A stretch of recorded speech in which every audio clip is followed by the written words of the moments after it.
Sam from Sam's Detailing, and today we're going to be looking at snow foams, and I'm going to show you how to test a snow foam and be able to tell the difference between a genuine snow foam and a fake snow foam.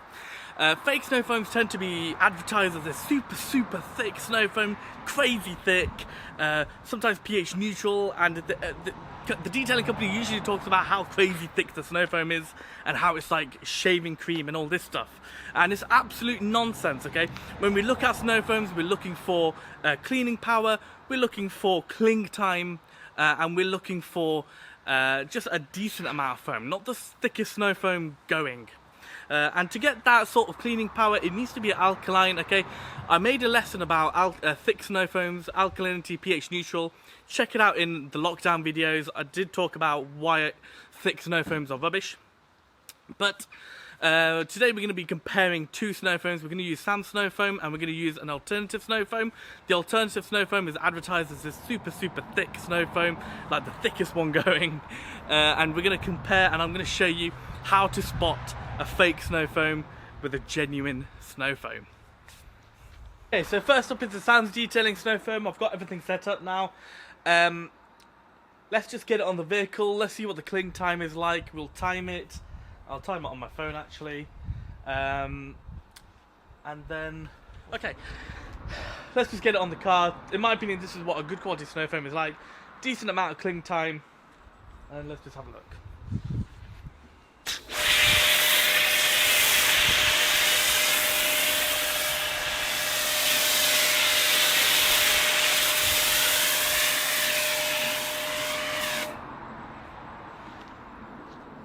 So not too thick, even coverage, straight on there. Let's see how long this lasts. I reckon we should get about 10 minutes out of this dilution. And then we shall see. Oh, let me start the timer.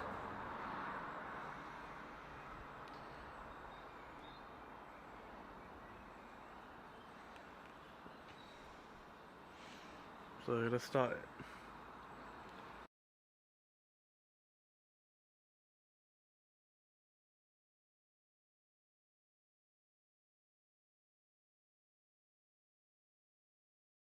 Okay, so it's been like 10 minutes. Now, I think what I want you to take away from this very quickly is we'll go into more detail later on. But at the moment, can you see how much like even coverage we still have on the vehicle? We have plenty of product still touching the paintwork.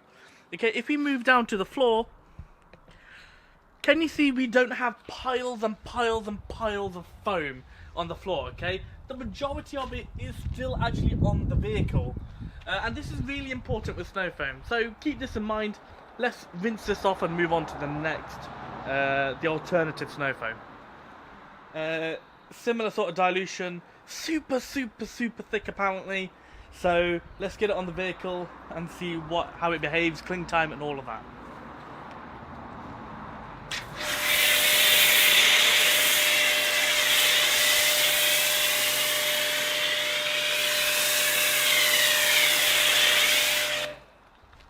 Wow, okay, so super thick.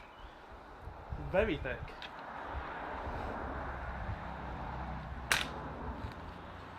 Okay, so we've got good even coverage.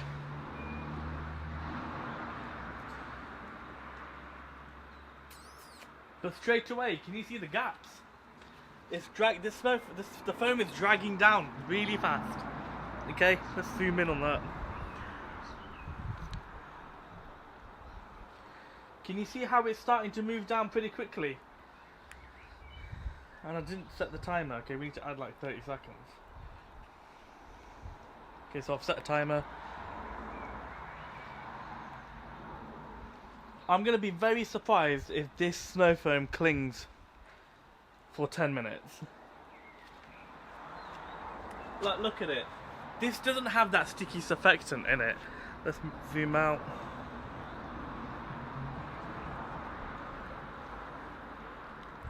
So granted, it's a very thick foam, but it's not clinging, okay? Majority of the snow foam is running down and is ending up at the bottom of the car.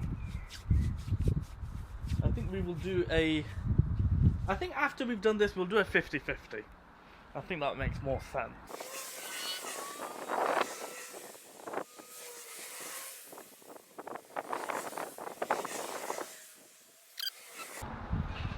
we're 2 minutes or 2.5 minutes. We need to add 30 seconds. This is the issue with super thick snow foams that do not have that sticky additive. When you have poor cling time, you end up, especially in summer, you're going to end up drying these spots out.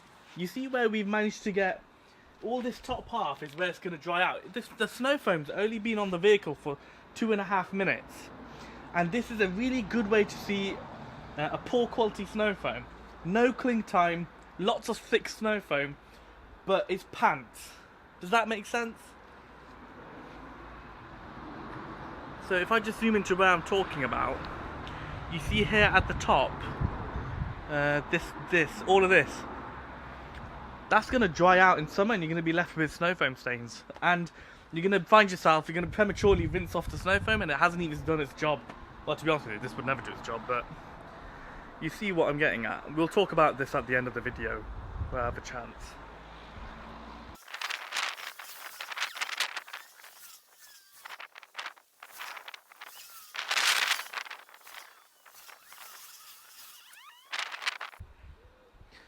Okay, so we're about 8 minutes in. The wing, we basically have no coverage now. Anything that was on the top half of the vehicle is now on the bottom half of the vehicle, and anything that was on the bottom half of the vehicle is now quite literally on the floor. We did not get 8 minutes cling time with this, okay? And basically we're just going to end up with snow foam drying on the top half of the car. This is not a good snow foam, okay? No cling time. And just not good. So I'm going to rinse this off. We're now going to do a side-by-side 50-50 comparison so we can do something a bit more direct. Okay, time for a 50-50. On the back half we will put sand snow foam, on the front half we will do the alternative snow foam.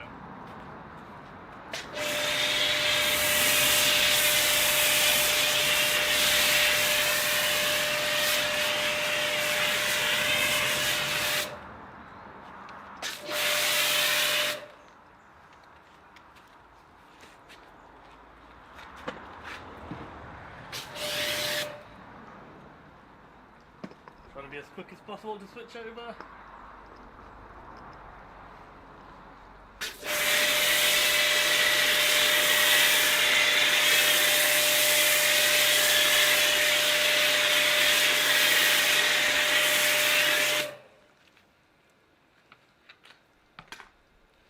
Okay, so let's see, now we have a chance to do a 50 direct comparison, which one clings longer.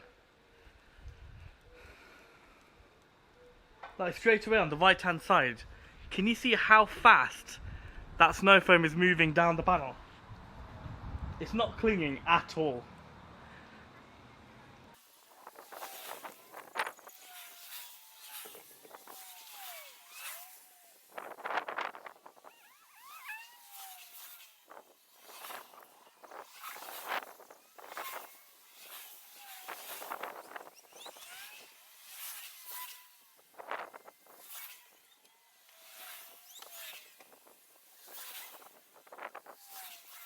Okay, so we are, let's have a look, 5.5 minutes, I think it's about 6.5, or with all that changeover stuff, but that's 6 minutes in.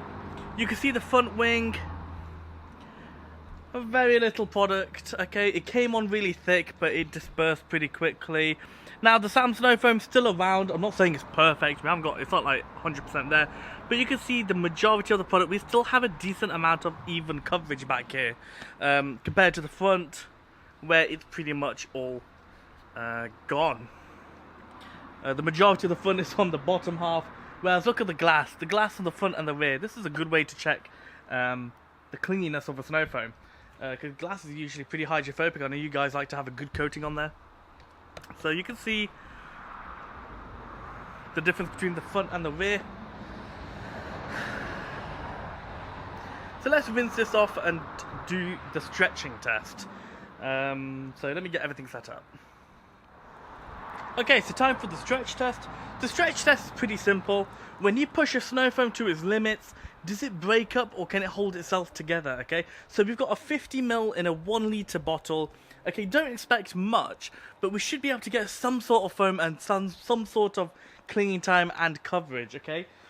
A good quality snow foam will still be able to produce something just enough to be able to make an even coverage and a decent amount of foam. But to do this test, you must have a hydrophobic panel, because it's very similar to the shampoo test, watching for the splitting.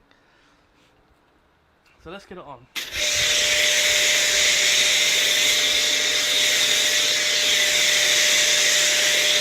So do you see how we have like pretty much instant beading? There's no coverage whatsoever of foam. The water's just splitting up instantly. Not water, the foam.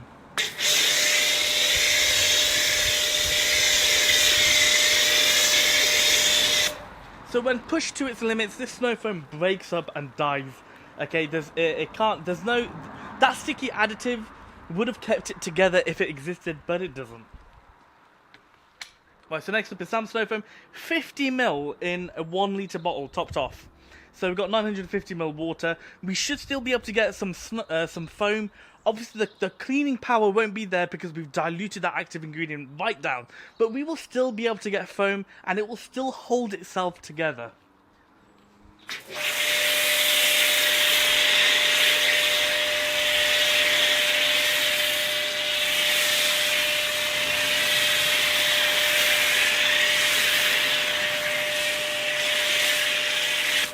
Like, we had to use a lot more, but we still have foam, and we still have some form of coverage. Okay, it is splitting up on the windows, but we've taken this right down to 50ml in a litre bottle, and it's still going to cling there, and it's still going to sit there. We had to use a little bit more foam to get it to really stay on, admittedly, but remember, it's 50ml to a litre. Compare it to the other snow foam, the alternative snow foam. When we stretched that to the limit, it completely broke up. It couldn't hold itself.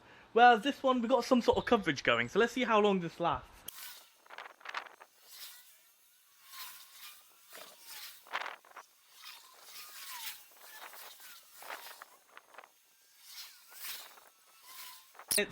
Even though we've cut this snow foam right down to the limit, we still have some form of even coverage, and we have some sort of snow foam, okay? Admittedly, it's not as thick, and it's clinging a little bit less, but we do still have even coverage. And keep in mind, we've taken this down to 50ml in a 1 litre bottle. The only disadvantage of doing it this way is going to be the cleaning power is going to be affected. So, generally, I recommend with Sam Snow Foam in summer, you draw it back to about 100ml in a litre bottle, and in winter, you kick it up to 200ml in a litre bottle, so you have more of that active ingredient to break down the grime. So, I'm going to rinse this all off, clear everything away, and then we'll talk about this a bit more. And so that's it. Those are the results complete. So let's run through what we saw. We did Sam Snow Foam, sprayed it on, we got even coverage, a decent amount of foam, and it the cling time was something like 8 to 10 minutes, okay? After 10 minutes, we still had some even coverage, we didn't have a huge pile of foam on the floor, and it was pretty decent. Then we followed up with the alternative snow foam, and that was so thick, really, really thick snow foam. Good coverage, super thick. But the cling time was not there. It disappeared after 2 minutes.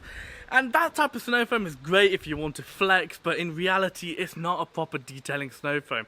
It's basically shampoo with foam booster in it, and really, it just doesn't cling, okay? You gotta have the cling time, you gotta have that working time with a snow foam.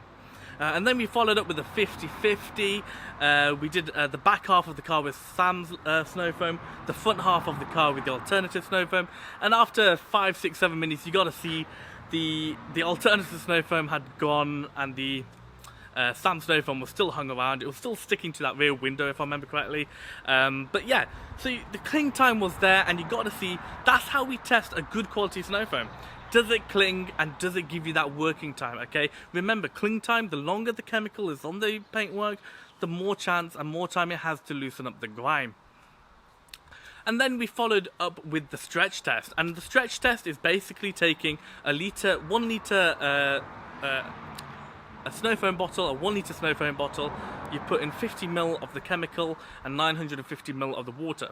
And I call this a stretch test because a decent quality snow foam, when it's stretched to the limits, it should still be able to hold itself together because of that sticky additive. So a genuine snow foam, when it's stretched to the limits and on a hydrophobic surface, yeah, it will split a little bit, but it should be able to give you some even coverage and a decent amount of foam. So we did the stretch test with the alternative snow foam, and you saw it disintegrated. It was just beading basically. It was just like water. It offered us nothing. And then we did the stretch test on the SAM snow foam, 50 ml, 950 ml water, and we got a decent amount of foam and we got a decent amount of coverage. Now, we won't get a decent amount of cleaning power because you stretch the active ingredient so much, but we still got something, and that is a really, really good test to be able to tell a good, decent snow foam from a poor quality snow foam. So these are the two things we need to be looking out for snow foams. Don't look at the hype. Thick snow foam does not equate to a long cling time at all, okay? It never has and it never will, okay? Decent snow foams come in all sorts of different types, okay? But when you test them, cling time, cleaning power, and of course the stretch test. This is the way you test good quality snow foams from bad quality snow foams or fake detailing snow foams. So I hope you got to learn the lesson. I hope you enjoyed yourselves. If you enjoyed the video, like and subscribe, and don't forget to leave a comment. Tell me your thoughts about the snow foam, the stretch test, and yeah. So until next time, stay safe, take care.